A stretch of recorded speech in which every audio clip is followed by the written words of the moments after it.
ॐ अज्ञानातिमिरन्धस्य ज्ञानाञ्जनशलाकया चक्षुरुन्मिलितं येन तस्मै श्रीगुरवे नमः।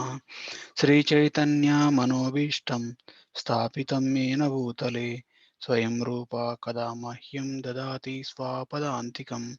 वन्देऽहं श्रीगुरो श्रीयुतापदकमलं श्रीगुरोन् वैष्णवांश्च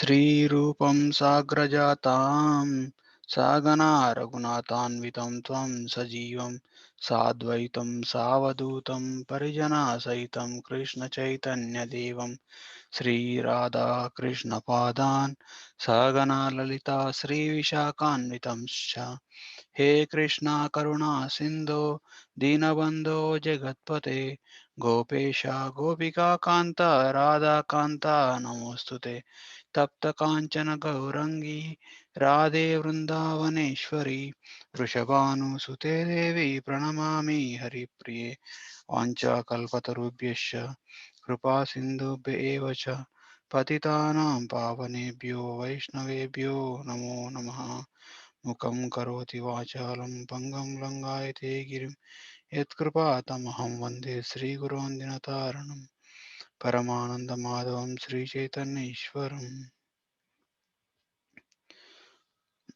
So, Hare Krishna. So, we'll continue our discussion on Srimad Bhagavatam. So, today we'll be starting the second canto. So, last class we discussed how about appearance of in the chapter of appearance of Sukadeva Goswami, how Sukadeva Goswami has entered into the scene. Means how when we see the says of Naimisharanya, they will also ask how this Sukadeva Goswami is such a rare thing. He doesn't even stay at one place more than the time it takes to milk a cow. mm, Godon. Then how come Sukadeva Goswami stayed for 7 days with Parishit Maharaj and gave this entire Srimad Bhagavatam to him? That was his that was the question of sages of Naimisharanya. And also we can clearly see that is the will of the Lord. Mm. So basically, it is like you got a rarest disease that you will die in in few days if you don't get operated, and there is only one person in entire world that is expertise or who knows how to treat that disease, and that one person accidentally comes across you. So means total coincidence, the such coincidence happen for a materialist he'll say oh it's all coincidentally happened like that. It's not like that, it is by the will of the Lord. So Shukadeva Goswami is uh, personification, means he is Krishna. He can narrate Krishna Katha, that even just by listening to him you can get you can achieve the perfection of life. And Parishit Maharaj was in a desperate condition, and at that moment only, at that moment Sukadeva Goswami, who never stays at one place more than 10-15 minutes, or no, at most for muhurta kala, Sukadeva Goswami arrives there, and a lot of sages also comes there. If you see mm, the portrait of how Srimad Bhagavatam was narrated, if you see, Sukadeva Goswami was sitting, and Parishit Maharaj will be questioning from him, and then very advanced sages like Vyasadeva, Narada, and great number of sages were assembled all around the uh, this conversation arena. So it is actually the will of the Lord. He wants to he wants Srimad Bhagavatam to descend so that everybody can get benefited. So if you see the circumstances that led to the appearance of Srimad Bhagavatam also, Parishit Maharaj behaves very oddly, behaves strangely with Samika Rishi by placing a snake garland around him. And as soon as that act is performed, when he is returning back, mm, like basically he does that activity in the gist of the moment, means like he was impelled by thirst and hunger and tiredness, and he places that no, he insults that Samik Rishi by placing the dead snake around his neck. And after placing his after doing that activity, when Parikshit Maharaj left that place, and when he's coming back, he's not he's still, he was still thirsty, he was not, he didn't even get a glass of water, and he was still tired, uh, but his mentality totally changes. Earlier he used to think this Samik Rishi, he doesn't want to welcome me because I'm a Kshatriya, that's why he's pretending to be meditating. Mm. And he actually finds fault with Samik Rishi. But the same Parikshit Maharaj, immediately after performing that act or after leaving that area, that arena, on his way back to his kingdom, he uh, he totally thinks that how that sage was faultless, and it is his mistake how he insulted, and he uh, prays Lord that's something to be done to me, but not to my family, like that. So why all these things are happening is only by the will of the Lord, because unless these things happen, the greatest thing of appearance of Srimad Bhagavatam doesn't happen. So when Shukadeva Goswami came, then Parikshit Maharaj asked so many questions in the last chapter that we saw. How his main questions was, what is the best thing to do in this material world, and what is the duty of a dying person? Mm. And Shukadeva Goswami, after uh,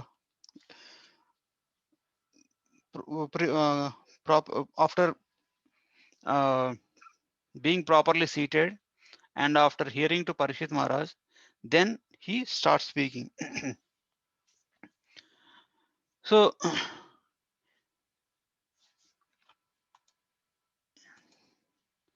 so this is a summary of this chapter. Okay. So Sukadeva Goswami, first he congratulates Parikshit Maharaj. Mm.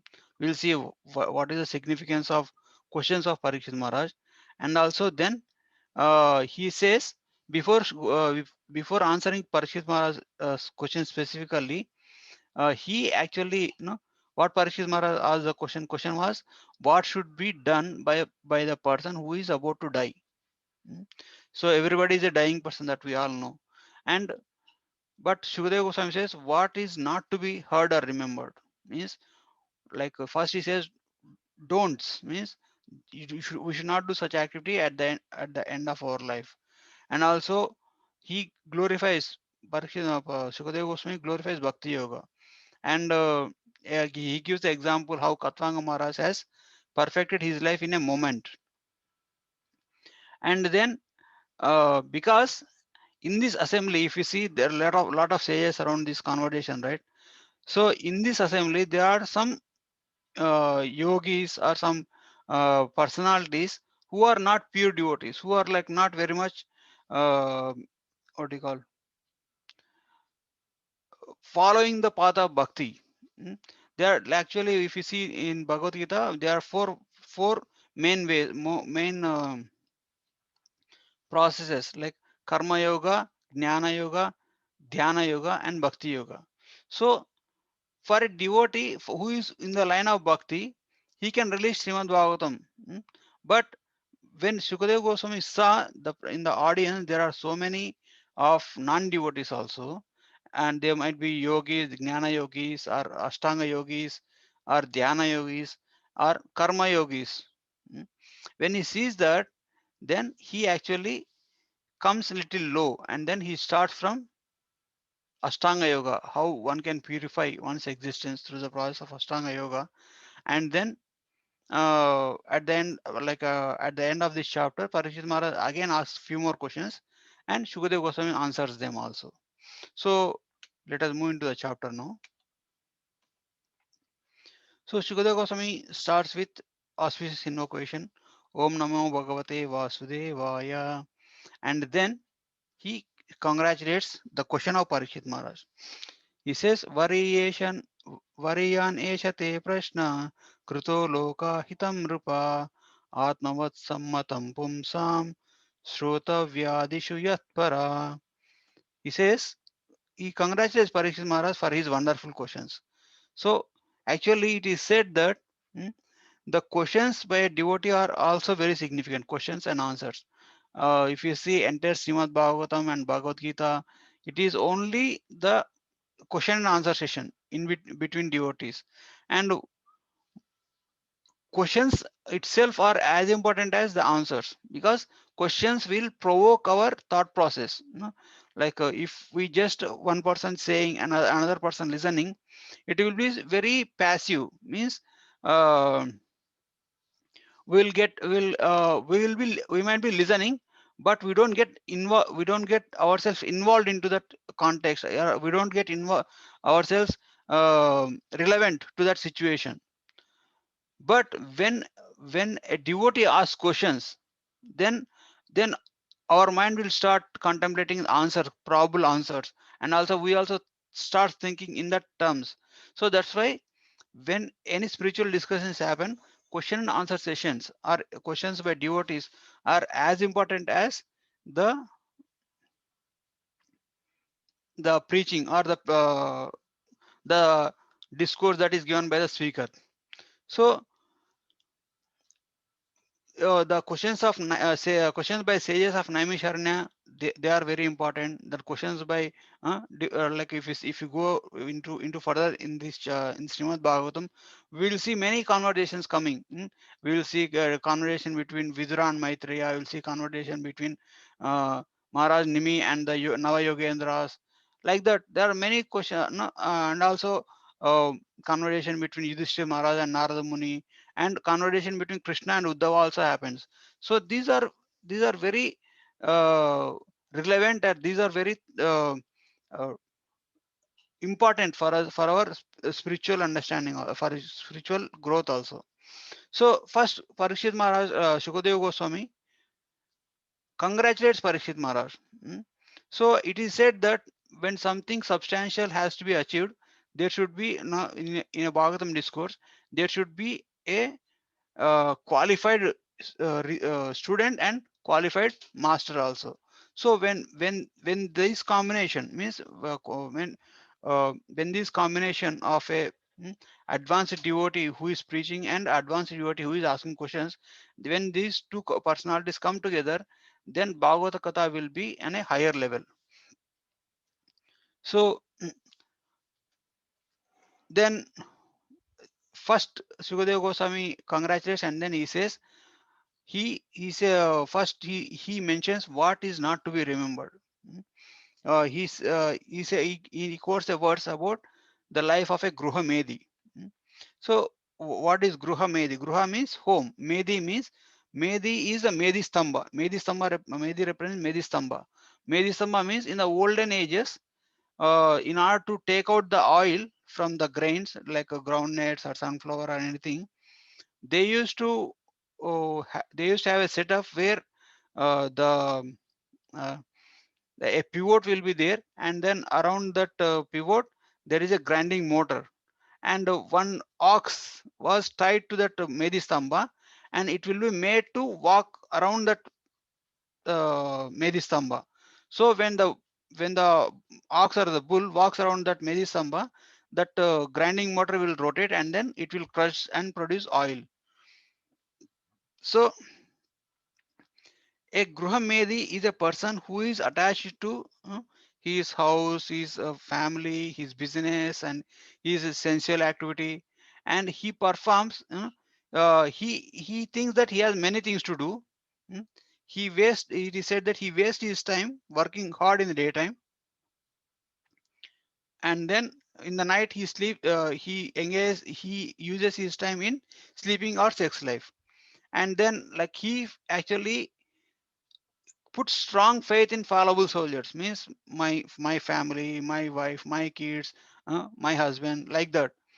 And then he thinks that he's not going to die at all. he behaves as that way. Everybody, if you ask anybody, are you going to live eternally, they will say no, I'm not going to live eternally. But their behavior, the way they act, is such in such a way that they are going to stay here for eternity. They behave like that. They have, even a 90 years old person will have 100 like a 20 years, 20 or 30 years plan ahead. Mm. So in after some time I will do this, after I will do this investment, like that. So they have such kind of plans. So see, these Gruhamedis, being attached to so many things, they they actually go in circle. They don't make any endeavor to get out of this entanglements, and then get liberated from this material existence. They go in circles. Uh, they they take birth, janma mrityu jara vyadi. They take birth, they grow up, they produce byproducts, and then they die again. Again, due to their attachment, they again take birth, and then this cycle goes on, goes on, goes on, and they don't make any endeavor. So Shukadeva Goswami stresses on this point. One should not be like this. This is not the way of life. Mm.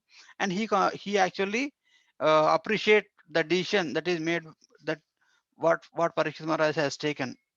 Because as soon as he came to know about his curse, that he is going to die in 7 days, he gave up all his activities. He gave up all his family, kingdom, and all this business. And because he has the knowledge that Krishna is the ultimate shelter, he gave up all those things and finally came to hear Srimad Bhagavatam from Shukadeva Goswami. Mm. So when this happened, uh,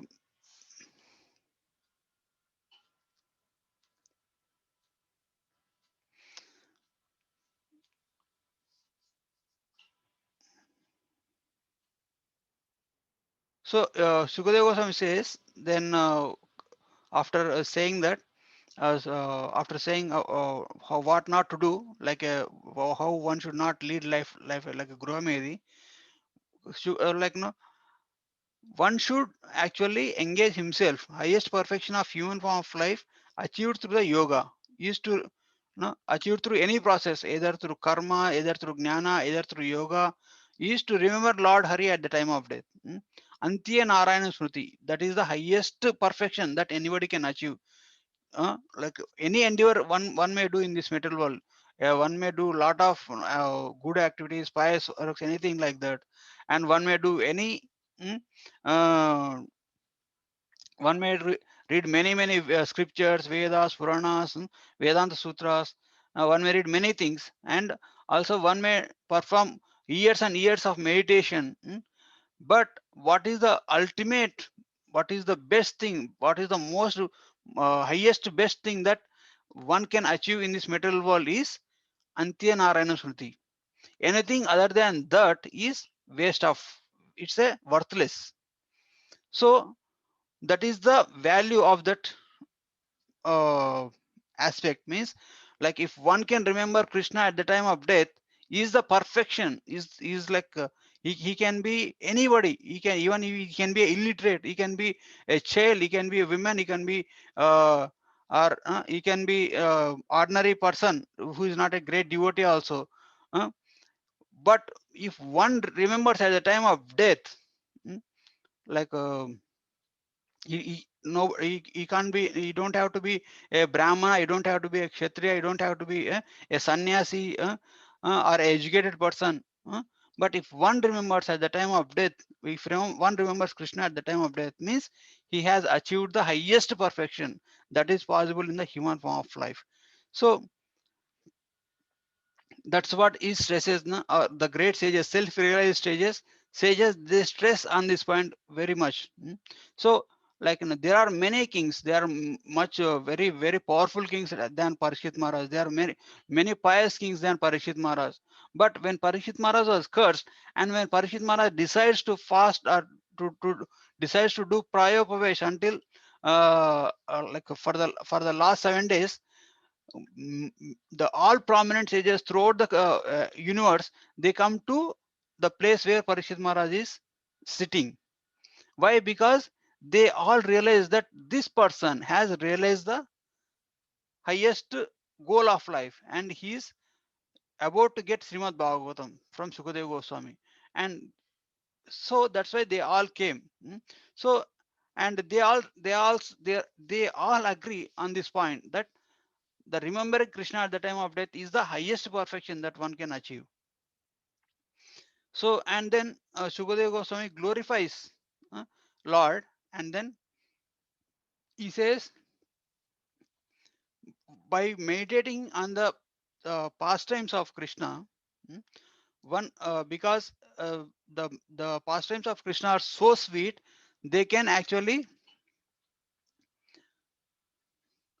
they can actually uh, attract even the liberated souls also. Shukadeva Goswami gives his one example, because Shukadeva Goswami was by birth, he was a self-realized or a liberated person. He is on the platform of Brahman. Mm. So, but when he heard the Srimad Bhagavatam from his father, he was very much attracted. Actually, he hears from one of the disciple of Vyasdev first, and then he gets attracted, and then he comes to Vyasdev to listen entire Srimad Bhagavatam.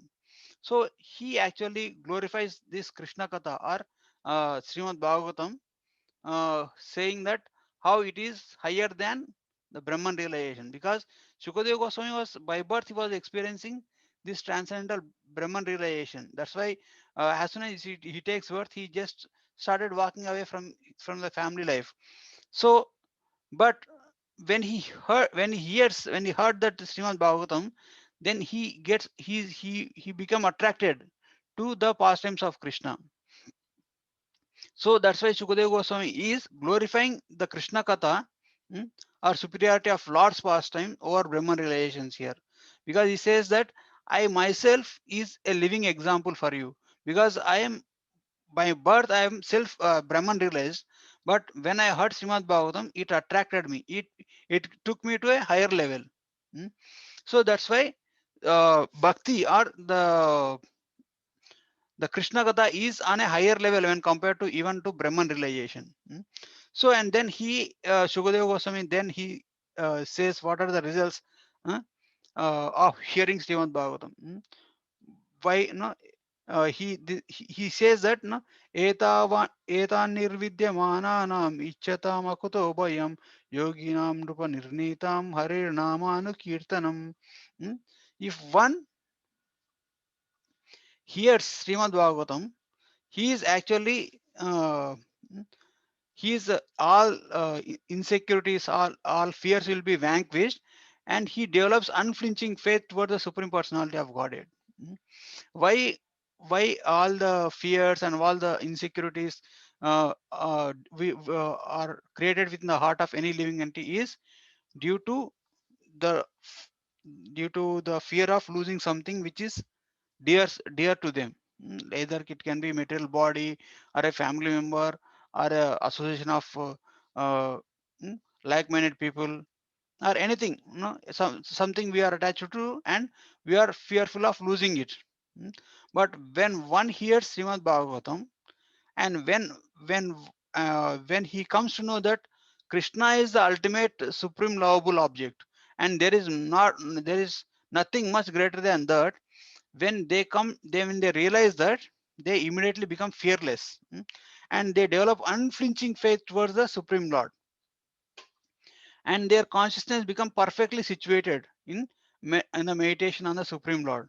So that is the results, that is the outcome of hearing Srimad Bhagavatam from a bona fide a devotee of the Lord.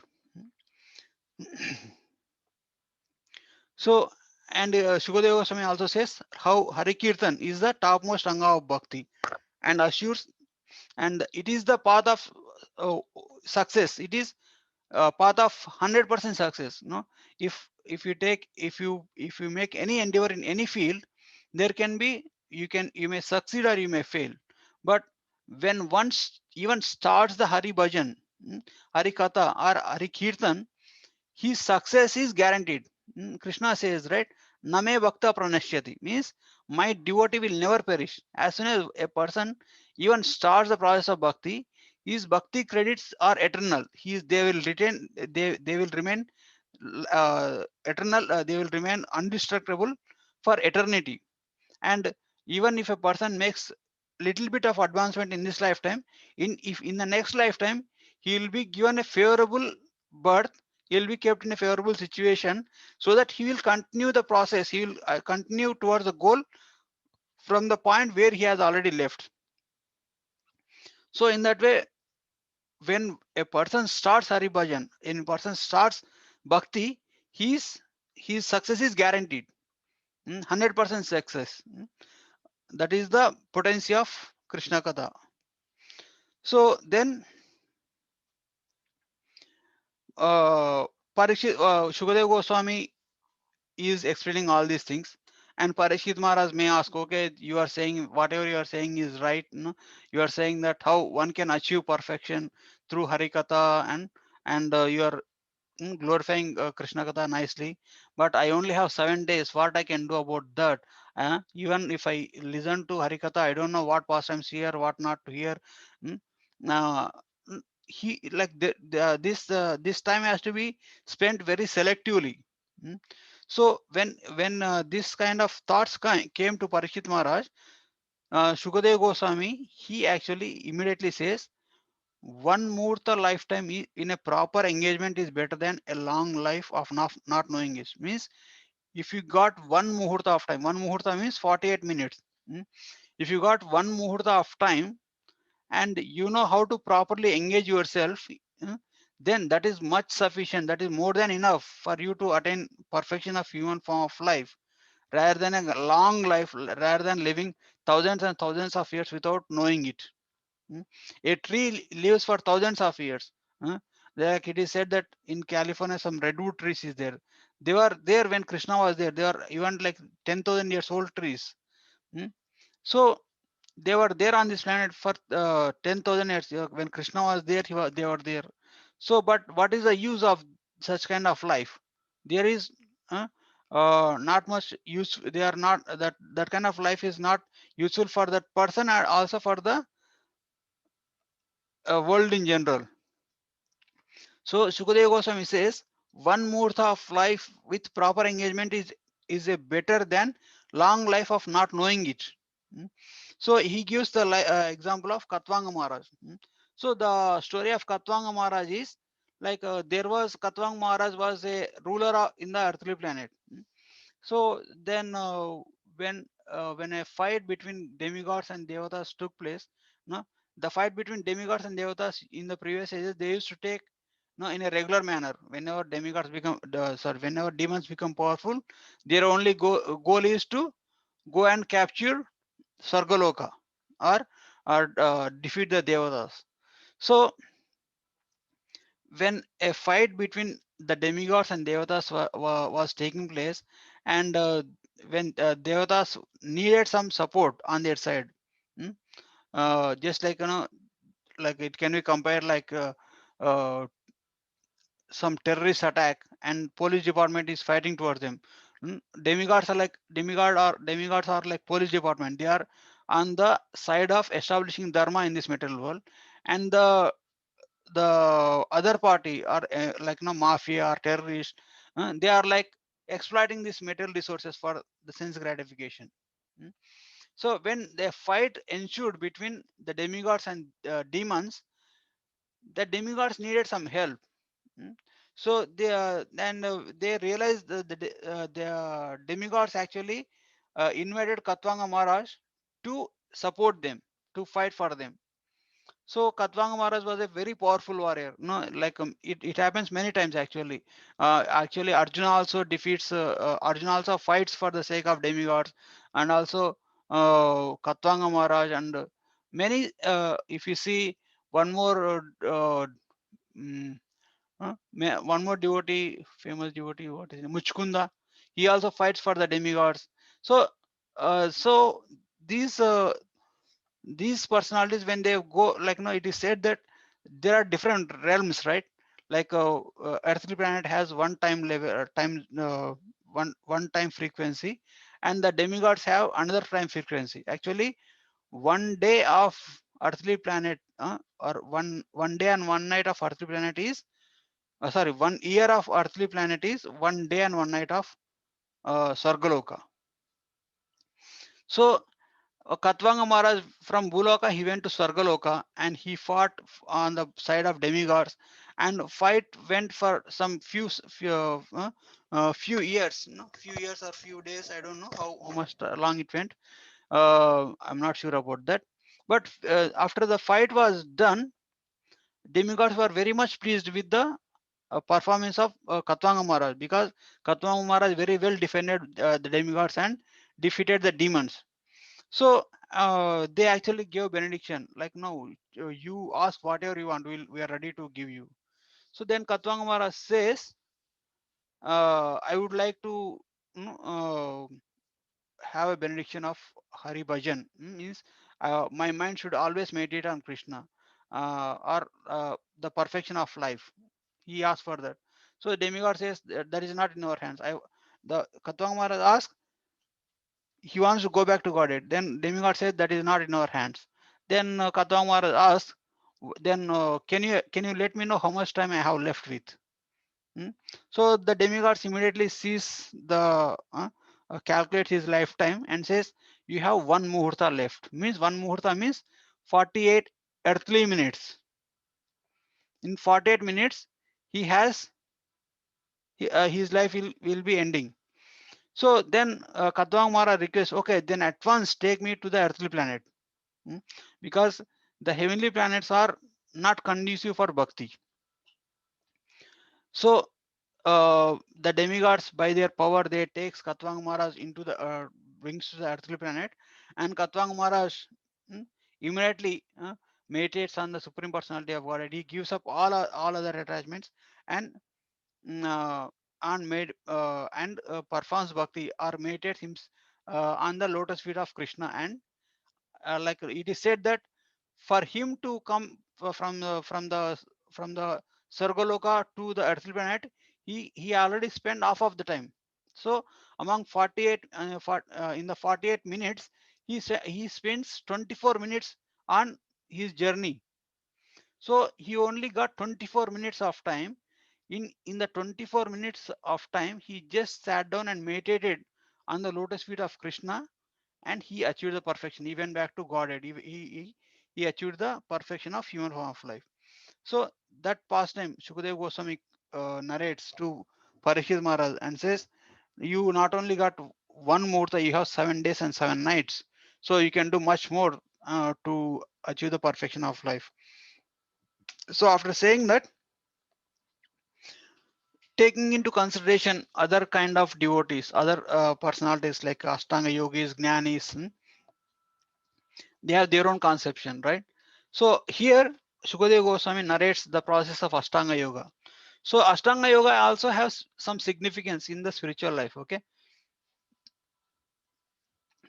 so Ashtanga Yoga process actually uh, deals with step-by-step process of purifying our existence. Okay, so for one to achieve liberation, cut off all the material desires with the weapon of detachment. Means first of all, one should become detached from all the material desires and attachments. Then one should start the process of yoga. So, and he starts with narrating about yama, means leave home and practice self-control. Like leave home means don't meditate on the worldly things.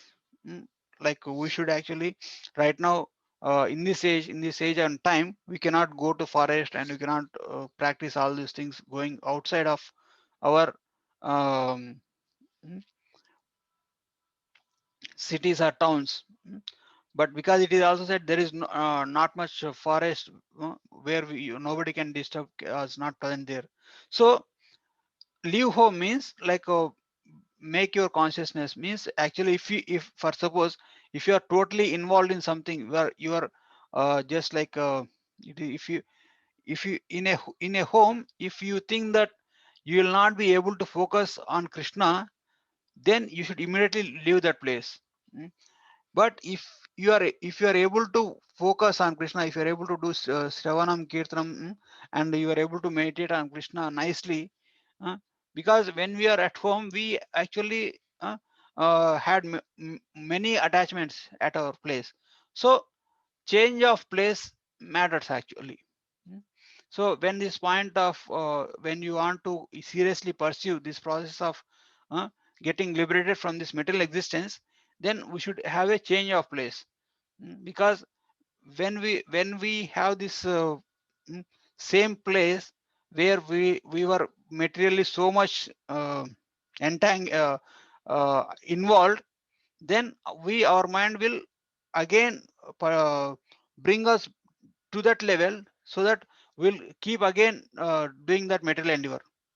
Means, like for example, to say, like a, a husband or wife, they struggle lot, they worked very hard throughout their life to to maintain the family and to grow up their children, and then at the age of retirement, when their help or their involvement is not necessary also, they will get involved into the things. They will keep on telling how to do, how not to do, and also uh, if possible, they will also spend their time with grandchildren, or like that. Means something materialistic way of uh, for material prosperity. Mm. So that's why he said that we should uh, keep ourselves away from that kind of situation of where we will be involuntarily getting like without I'm not getting in the word. So where we knowingly or unknowingly get involved into the material aspects, we should separate ourselves from that point. Like when I went to India, I saw like no like um, some grand old people also, they are watching TV serials, like that kind of things. So that is the place where we are attached to the sensual activities. So we should free ourselves. We should, like, if we just keep ourselves away from the such kind of engagements, then we will be able to meditate on something higher.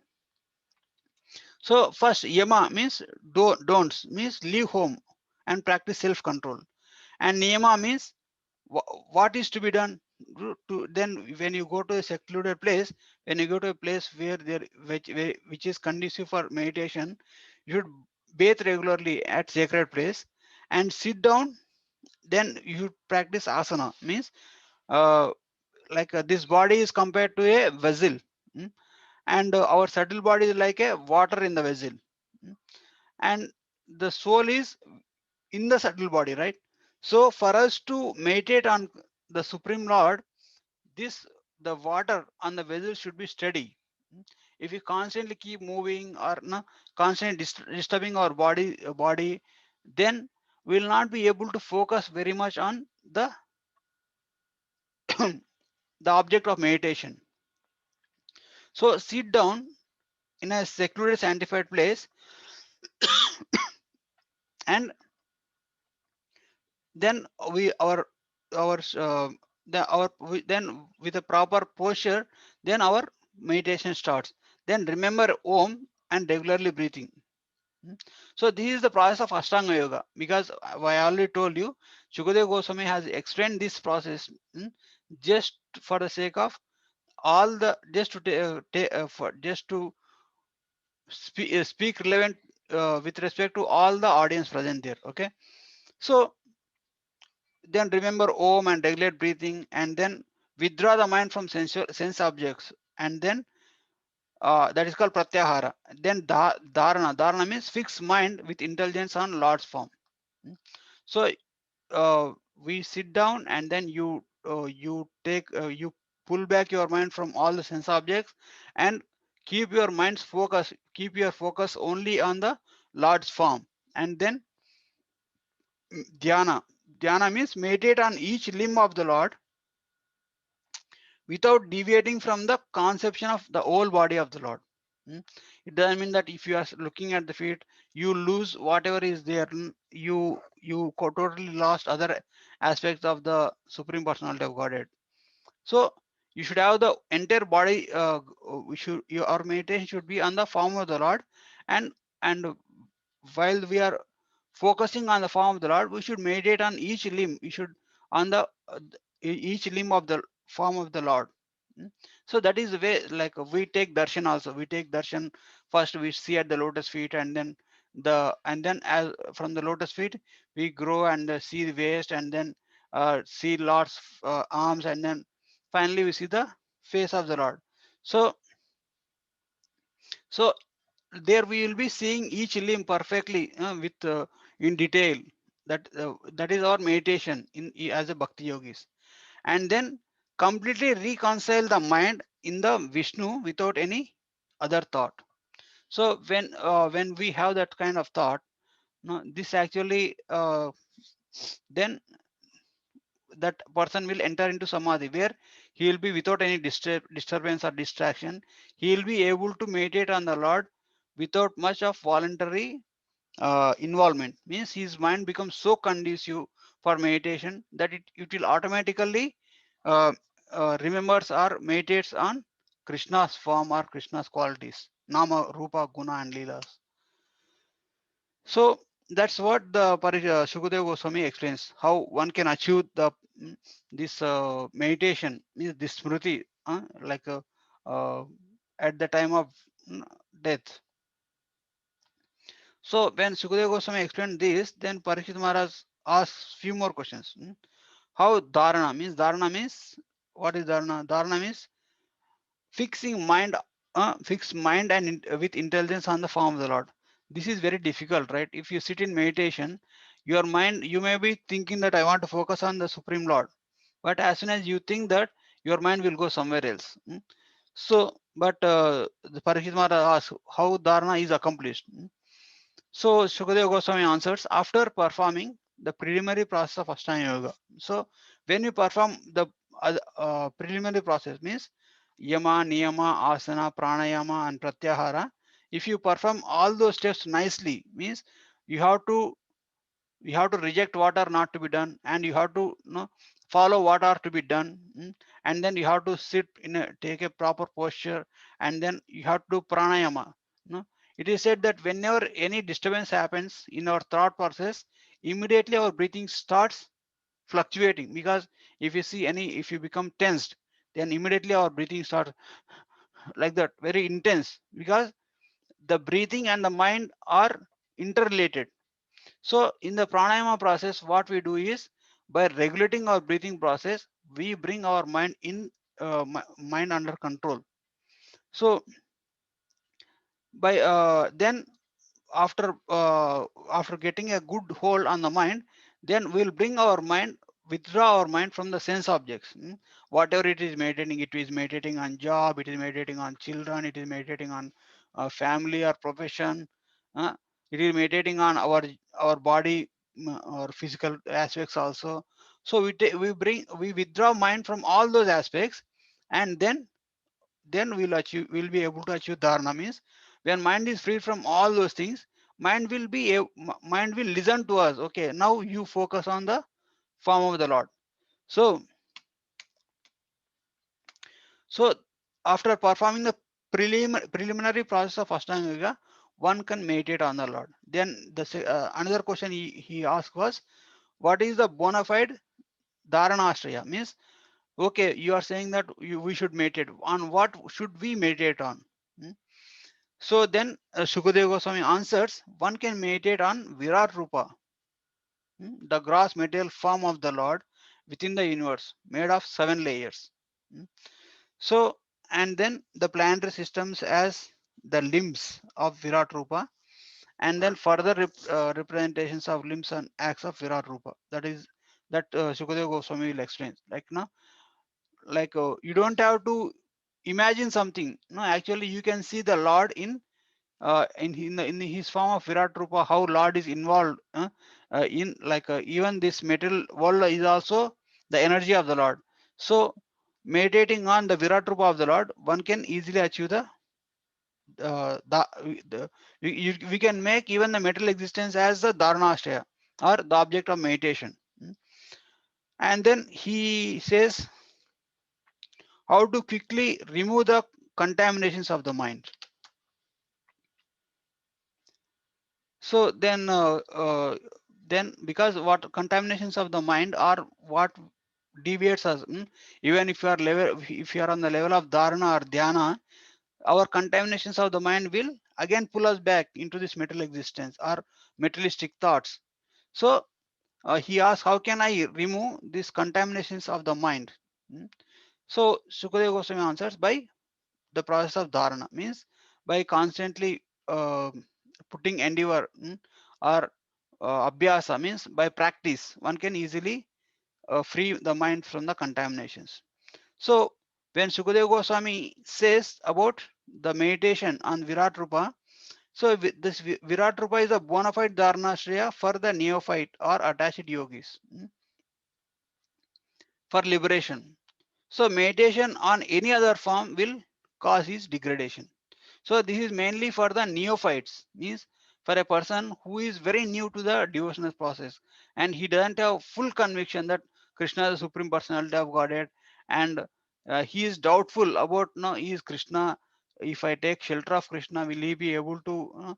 Will I be able to achieve the perfection, or is there anything else?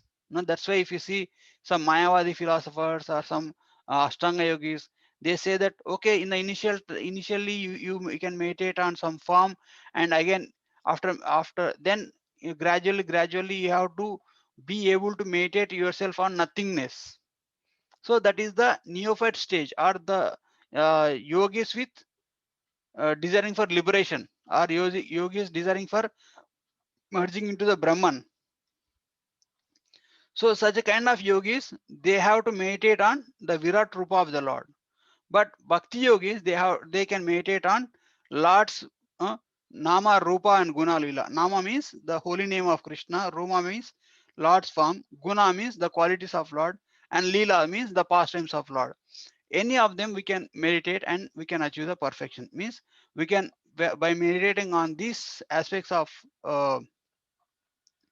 Krishna, one can achieve the perfection of remembering Krishna at the time of death.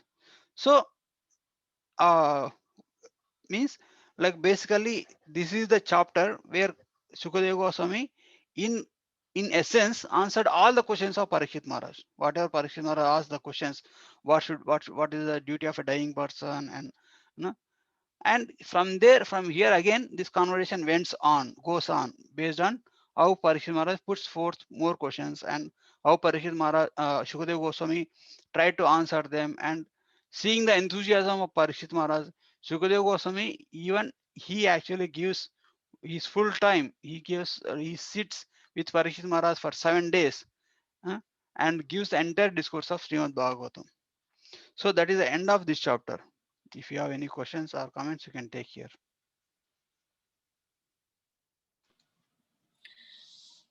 Hare Krishna Prabhuji. Yes, Mother. Hare Krishna. Yeah, just now you explained about the Ashtanga Yoga and the how to meditate. So these ones are only for neophytes and who want to liberate from this material world. But for Bhakti Yogas, for devotees, we can do like Lord's name. We can concentrate on Lord's name, Rupa, Guna, Leela, these things. Right, Prabhuji? Yeah, yeah, yes, Mataji. Actually, that Bhakti yogis, they actually, now if you see, Prabhupada didn't stress on all these asanas, pranayama, and pratyahara. Now, some devotees does all these things, the yoga and yama niyama. Yama niyama is already involved. Yama means do's, don'ts. Don'ts means what is not to be done. We follow 4 regulatory principles, right? No Yes, meditating, no Prabhuji. illicit, no intoxication, no gambling. That is yama for us. And niyama means what you have to do is, we instead of no, we do chanting, of Hare Krishna Mahamantra. And also, uh, but by the mercy of Chaitanya Mahaprabhu says uh, there are no hard and fast rules for chanting holy name. So like that's why like if we see this Ashtanga yoga process, they have to sit without movement, they have to fully focus. uh, but we can use all these principles in our meditation also, in our chanting process also. Like when you are when you sit down and chant, you'll have better focus, you'll be able to listen the mantra nicely. Prabhupada says we have to chant the mantra and also we have to listen the mantra. And Okay, Prabhu. we can use all these aspects of this Ashtanga yoga in our bhakti also, in our bhakti yoga process also. When we are chanting, we have to sit down and then we have to regulate our breathing. Like that's why it is said, they say, right, the uh, three P's: pace, position, and posture. Pace means we have to chant at one place regularly. No, you don't have to chant, no, chant one place today, this place, and tomorrow that place, like that. For better Mhm. chanting experience, we have to chant at a one place regularly. That is place. Means position, means whatever the position we generally sit and chant, that also matters. And and the how fast you chant, that also should be like maintained. Like not sometimes you chant Hare Krishna, Hare Krishna, then and other time you chant very slowly, sometimes you chant fastly. It's not like that. We have to maintain a constant pace, position, and posture. So that is like we are using all these principles of Ashtanga yoga in our Bhakti yoga process also. So because here clearly Shukadeva Goswami is, as I told, because of he wants to involve all the devotees assembled there, and also for the devotees in general, like because basically until one, like Bhakti Yoga is very highest level, means the perfection of any process, perfection in any other process, perfection of Karma Yoga, perfection of Jnana Yoga, perfection of Ashtanga Yoga is the culmination of like the ultimate benefit of perfectly performing that process is reaching to the stage of Bhakti Yoga. So not all devotees might have who are reading Srimad Bhagavatam could have reached that level. So Sukadeva Goswami is starting from the level 0 of Ashtanga Yoga. Okay, So Prabhu. a Mhm. karmi, when he does nice, when he performs his activity nicely, then he will realize that karma is not going to give me happiness. Then he will come to the platform of jnana, means the knowledge.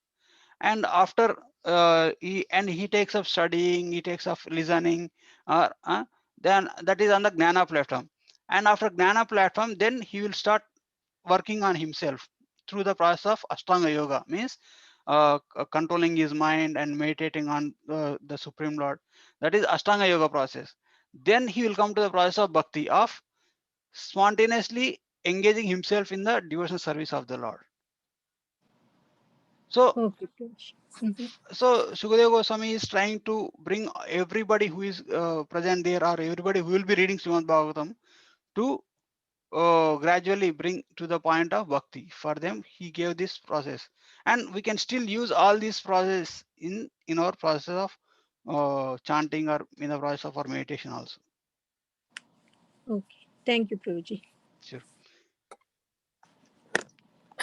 Prabhuji, Yes, Mataji. Hare Krishna. the text 9, Hare Krishna Prabhuji. Yes. In the text 9, Sukadeva Goswami is saying that, O saintly king, I was certainly situated perfectly in transcendence.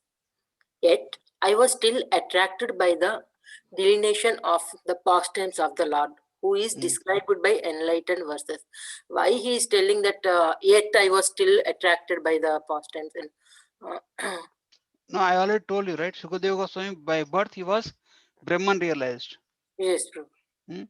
So basically one can know Lord by three features: Brahman, Paramatma, and Bhagavan. Mm. Mm. So Brahman realization is, when compared to Paramatma realization, Brahman realization is lower. Means Brahman realization thinks that God is all pervasive and God has no form, and he will just experience the blissful nature of Brahman, being in the situated of Brahman means liberated state. Mm. Yes. So Shukadeva Goswami, by birth, he was liberated. He was by birth Brahman realized. And but still, when he heard the glories of Srimad Bhagavatam, when he heard the pastimes of Krishna, he was instantly got attracted. So he is giving his own personal example to Parikshit Maharaj. By I was, even though I was Brahman realized, I was perfectly situated in Brahman realization, I got attracted to the sweet pastimes of Krishna. So it shows the superiority of Lord pastimes over Brahman realization. So what are the verses he is referring here, Prabhu? Enlightened verses. What is that? Can you repeat that, Mataji? Can you read that through? Who is described by enlightened verses? What verses he is referring here? I remember that past time, Prabhu, in the forest he hears the verses, right? Mm. Yeah. What You, two verses, right? He hears two verses. Aho yeah. Bhakiyam, that verse, and then another verse is there. I will eventually come to that point. Okay, Prabhu. He recite like that disciple of Vyasdeva. He recites few verses when he was washing clothes at the in a ghat, and then Shukadeva Goswami hears, then he gets attracted to that, and then he goes there and asks where you got this knowledge from. He says, my guru gave me, and can you please take me to your guru? And he takes him to his guru, who is none other than Vyasdev. So Vyasdev then again recites entire Srimad Bhagavatam to Shukadeva Goswami. So that verses specifically means, I remember that Aho Bhakyam is one verse, and another verse I can tell you in the next class. I have to see which Okay. verse is that. Yeah. Hare Krishna, Prabhuji. Hare Krishna Mataji. Dandavat Pranam, Prabhu. Dandavat. Prabhuji, like as you were mentioning, like in heavenly planets, they cannot have bhakti. Yes, Mataji. Can you It is please throw it, some? it is very difficult in heavenly planets. For suppose heavenly planets, there is there are a lot of facilities for sense enjoyment. Okay. The heavenly planets are like pubs or clubs of nowadays. Okay. So if you want to perform chanting, your chanting will be much good when at home or at the temple, right? Not when you go into a club where loud music is playing all around you, people are fully engrossed in sensual pleasures. You cannot go and chant there. You cannot perform bhakti in a club, right? In a pub or something like that, right? Yes, Prabhu. So heavenly planets are like that, full of sensual pleasure. So that's why Katwang Maharaj, when he was in the heaven at that point of time, this conversation between him and demigods were taking place. He was in the heaven, but he immediately he asked them, take me to the earthly planet, and he comes here and he meditates on the Krishna. He would have, actually, if he would have meditated in Swargaloka only, he would have saved 24 minutes of his time, right? He had one muhurta, which is 48 minutes. And as soon as he came to know, he would have said that, okay, show me some secluded place. I will sit there and meditate on Krishna. But there is a good chance of him getting distracted. Okay. That's why he says, take me to the earthly planet. In the earthly planet, the good advantage of earthly planet is the sensual pleasure in the earthly planet is very bare minimum. Means like if you, even if you see any endeavor in this material world, the pleasure that is derived from any of the process is very minimal, only to like the bare minimum, because we need some happiness also for us to do our material endeavors. So whatever is bare minimum is required, that pleasure you will get here. You don't get more than, like, even if you want to eat, you can only eat 2 or 3 gulab jamuns if you want to eat gulab jamun, if you love gulab jamun. But you cannot eat like thousands or thousands of gulab jamuns. But in the case, in the earthly, like I'm just giving, that is one of the example of sense enjoyment. So, but in the Swargaloka, they can eat anything at any limit of time. So then you can use this example in all the sensual objects. Like you can relate this example to any of the sensual objects. They can have unlimited sensual enjoyment in Swargalokas. But in the Bhuloka is only they can experience very meager amount of pleasure. So that's why a person who is trying to enjoy in this material world is very foolish person, because for a meager sense enjoyment he is struggling so hard in his life. like he is wasting his human form of life. That's why Sukadeva Goswami says, Gruhamedis, like they are like spending, wasting their life, daytime in hard work and nighttime in sleep, like that. Thank You you, Prabhu. understand? Yeah. Yes, yes, Prabhu. Thank you, Prabhu. Okay. Thank you so much, Prabhuji. Thank you. Hare Thank Krishna. Karantara Thank you, Srimad. Prabhuji. Thank you, Prabhu. Hari Bol. Thank you, Hare Prabhu. Krishna. Thank you. Hare Krishna, Prabhuji. Hare, Thank you. Hare Krishna. Karantara Srimad Bhagavatam ki jai, Srila Prabhupada Jai. ki jai. Jai.